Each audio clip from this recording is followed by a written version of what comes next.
అనారోగ్యం, ఉద్యోగం, వ్యాపారం అప్పులతో బాధపడుతున్నారా? వెంటనే జేకేఆర్ గురువు గారికి కాల్ చేసి అపాయింట్మెంట్ తీసుకోండి.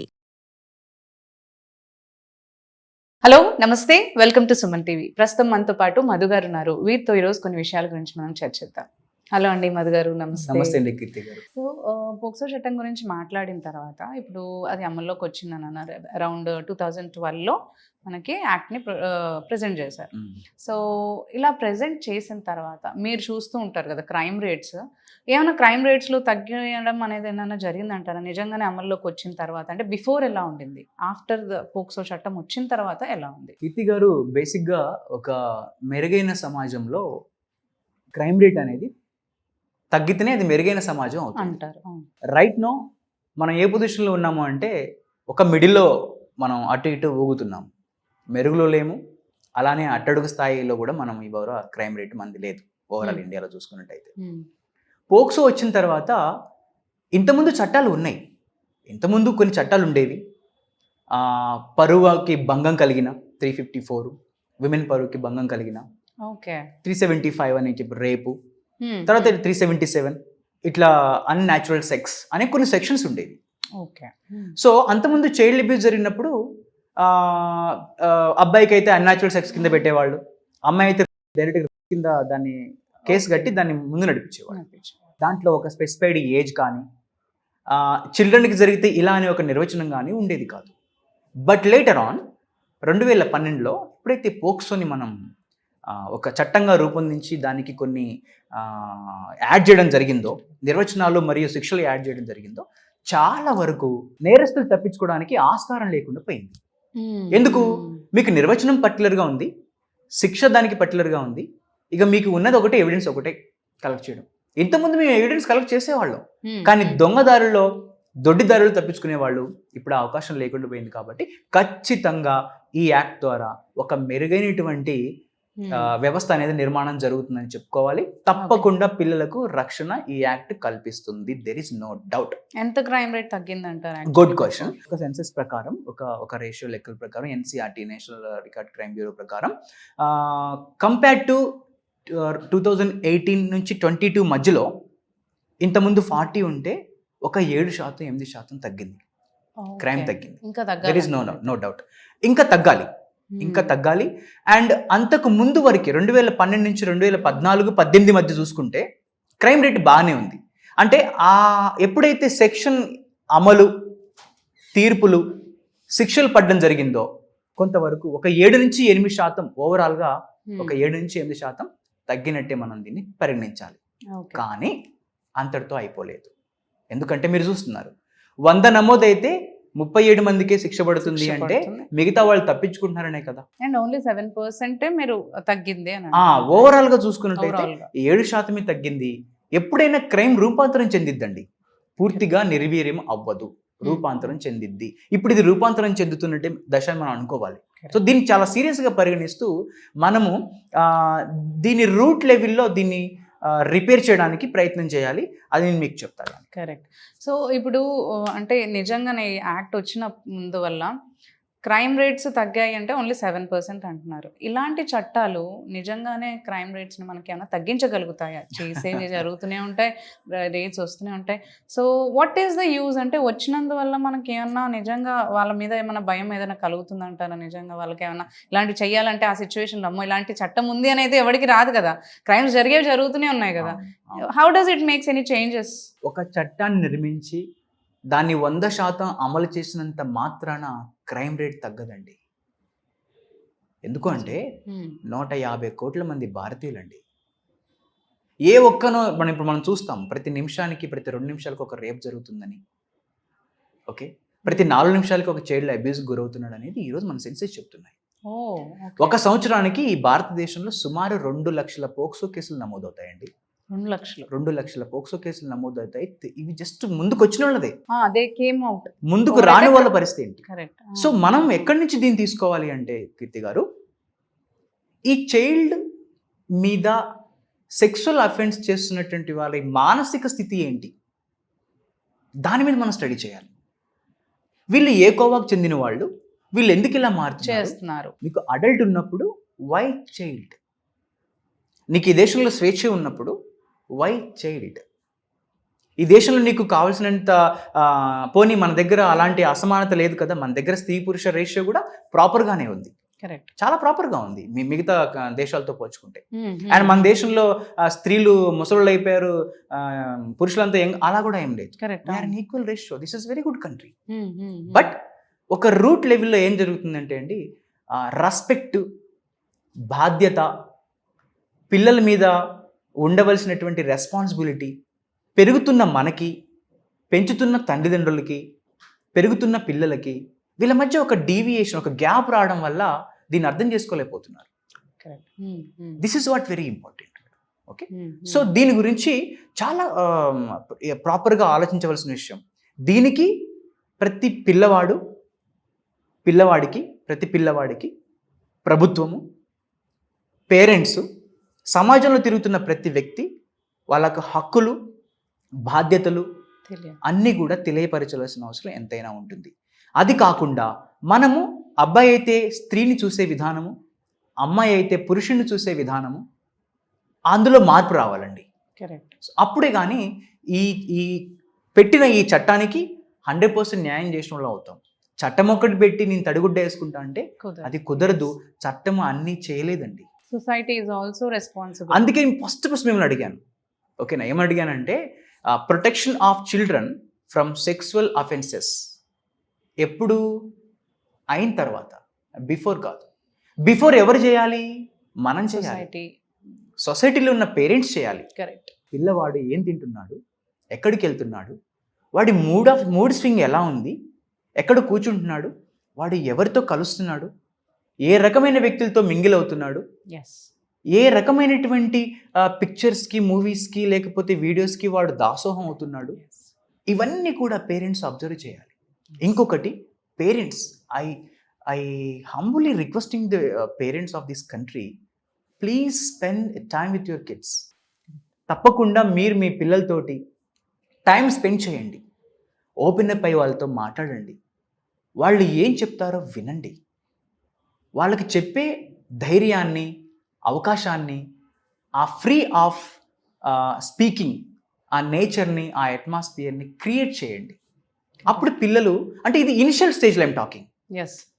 ఇప్పుడు మనం ఒక పిల్లవాడిని పక్కింటికి పంపిస్తాం. ఏ నమ్మకంతో మనం పంపిస్తాము? మన పక్కింటోళ్ళు 20 ఏళ్ళ నుంచి మన ఇంట్లో ఉంటారు, నా ఆడబిడ్డని ఆ ఇంటికి పంపితే నా కొడుకులాగా చూసుకుంటారని పంపుతాం. కానీ ఆ పక్కింటి వాడుకున్న ఒక సైకలాజికల్ డిజార్డర్ తోటి, వాడుకున్న ఒక సైకలాజికల్ మెంటాలిటీ తోటి పిల్ల మీద అఘాయిత్యం చేస్తాడు. ఓకే, అంటే ఒక్కరోజు జరిగిద్దా? ఇది ఒక్కసారి జరిగిద్దా? ఒక్కోసారి జరగదు. ఎక్కువైతే ఫ్రీక్వెంట్గా ఇది ఎలా జరుగుద్ది అంటే 2-3 సార్లు వెళ్ళిన తర్వాత, క్లోజ్ అయిన తర్వాత వస్తుంది ఇదంతా. వాడి థాట్స్ కానీ ఇట్లా ప్రాసెస్ డెవలప్ అవుతుంటుంది. సో అప్పుడు మనము అలా రాంగ్ గెస్చర్స్ ద్వారా, రాంగ్ టచ్ ద్వారా, బ్యాడ్ టచ్ ద్వారా ఆ పాప సెన్స్ అయినప్పుడు మనము ఎప్పుడైతే ఆ ఫ్రీ అట్మాస్ఫియర్ని కల్పిస్తామో, ఆ పాప ఏమంటే వచ్చి ఆ తల్లిదండ్రులకు చెప్పుకుంటుంది, నాన్న నన్ను ఇలా ముట్టుకున్నాడు అని. సో ఇది మనం కల్పించాలండి తప్పకుండా. ఇంకా చెప్పుకుంటూ వెళ్తే మేడం, పిల్లలకు ఇలా చిన్నప్పుడే సెక్సువల్ అబ్యూస్ జరిగినప్పుడు వాళ్ళ సబ్కాన్షియస్ మెమరీలో సైకలాజికల్, వాళ్ళ సబ్కాన్షియస్ మెమరీలో ఇది ఫామ్ అయిపోయి సైకలాజికల్గా వాళ్ళు పెద్ద అయిన తర్వాత డోంట్ ట్రస్ట్ ఎనీబడి, చాలా డిస్టర్బ్ అవుతారు వాళ్ళు. చాలా డిస్టర్బ్ అవుతారు. This is very very very serious matter. ఈ దేశంలో పిల్లలే భారతం అంటారు కదా, వాళ్ళ సెక్యూరిటీ, వాళ్ళ మానసిక వికాసం, వాళ్ళ మానసిక పరిస్థితి కూడా ఈ దేశానికి ఒక ఇంపార్టెంట్ విషయమే. ఈ దేశానికి చాలా ఇంపార్టెంట్. వాళ్ళ మానసిక స్థితే ఈ దేశం యొక్క నిర్మాణాలకు మనకు రేపు ఉపయోగపడుతుంది. సో ఇదంతా చాలా రూట్ లెవెల్లో దీన్ని తప్పకుండా పేరెంట్స్ కానీ, సమాజం కానీ, గవర్నమెంట్ కానీ should take care of this. ఇవి కాకుండా జనరల్ హోమ్కి పంపించిన తర్వాత వాడికి థెరపీస్ ఇవ్వాలి. వాడికి థెరపీస్ ఇవ్వాలి. ఏం చేయాలి, నువ్వేంటి, నీ పరిస్థితి ఏంటి, నీ బాడీలో జరుగుతున్న హార్మోనల్ ఎఫెక్ట్స్ ఏంటి, వాటికి నువ్వు ఎలా స్పందించాలి అని దాని మీద వాళ్ళకు తప్పకుండా అవగాహన కల్పించాలి. అట్ ద సేమ్ టైం పెద్ద అయిన తర్వాత ఎవరైతే ఇలా చేస్తారో వాళ్లకు రిహాబిలేషన్ సెంటర్లో పంపించాలి. వాళ్ళ రిహాబిలేషన్ ద్వారా, సైకలాజికల్ స్టడీ ద్వారా వాళ్ళకు మెరుగైనటువంటి వైద్యం ఇవ్వడమే. అది నథింగ్ బట్ వైద్యులే. మనం ఒక సర్వే చెబుతుందండి, ఈ దేశంలో 82% ప్రజలు, అంటే 150 కోట్ల మంది దేశ ప్రజల్లో 82% మంది ప్రజలు సైకలాజికల్ డిజార్డర్తో ఇబ్బంది పడుతున్నారు. అంటే ఇవి చెప్పకూడదు కానీ అందరు సైకోలే ఉన్నాను అర్థం. There are very few that is 20 that those are very like సైకోలు కాదు. సర్వే చెప్తుంది అని ఏదో నాకు చెప్పట్లేదు, ఇట్స్ ట్రూ. అంటే అది ఏ ప్రాబ్లం అయినా కావచ్చు, కానీ అల్టిమేట్ ఎఫెక్ట్ ఎక్కడికి వస్తుంది? పిల్లల గ్రోతింగ్లో వస్తుంది, పిల్లల పెంపకంలో తల్లిదండ్రులు పడే ఇబ్బందులు వస్తుంది. కాబట్టి ప్రతి తల్లిదండ్రి పిల్లల్ని పెంచేటప్పుడు ఖచ్చితంగా వాళ్ళ పక్కన ఉండాలి, వాళ్ళని తెలుసుకోవాలి, సోషలైజ్ చేయాలి, ఎగ్జాక్ట్లీ అవేర్నెస్ చేయాలి. వాళ్ళ బాడీ మీద వాళ్ళకు ఒక గౌరవం ఏర్పడే విధంగా వాళ్ళ బాడీ యొక్క ఇంపార్టెన్స్ వాళ్ళకి చెప్పాలి.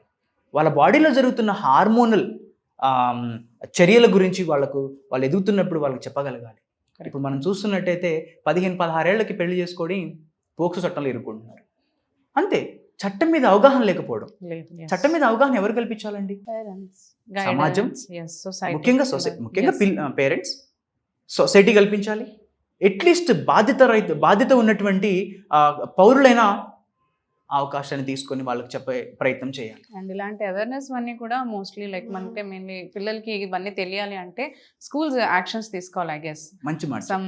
వాళ్ళకి ఓన్లీ బుక్ స్టడీసే కాకుండా ఎనీ క్లాసెస్ ఇలాంటిది ఒకటి అవేర్నెస్ వాళ్ళకి, అంటే గ్రోత్ గురించి కానీ లేదంటే ఏం చేయాలి వాళ్ళు ఫర్దర్, ఇవన్నీ స్కూల్స్ యాక్షన్స్ తీసుకుంటే బెటర్ ఏమో. మంచి మాట చెప్పారు. స్కూల్స్ కూడా వాళ్ళకు ఈ టైప్ ఆఫ్ కౌన్సిలింగ్ స్టడీని ఇవ్వాలి. పిల్లలకు ఈ టైప్ ఆఫ్ టీచర్లు స్పెషల్ కేర్ తీసుకొని, ఒక పిల్లవాడు డల్గా ఉన్నాడు అంటే పిలిచి దగ్గర తీసుకొని అడిగేటువంటి ఒక అట్మాస్ఫియర్ మనకు ఉండాలి. అట్లీస్ట్ అవేర్ చేయొచ్చు. పిల్లోడిని పట్టుకొని వాళ్ళు మాట్లాడేంత టైం లేకపోయినా ఒక క్లాస్ ఇలాంటిది ఏమైనా కండక్ట్ చేస్తే వాళ్ళు ఎడ్యుకేట్ అవుతారేమో చిన్నప్పటి నుంచే.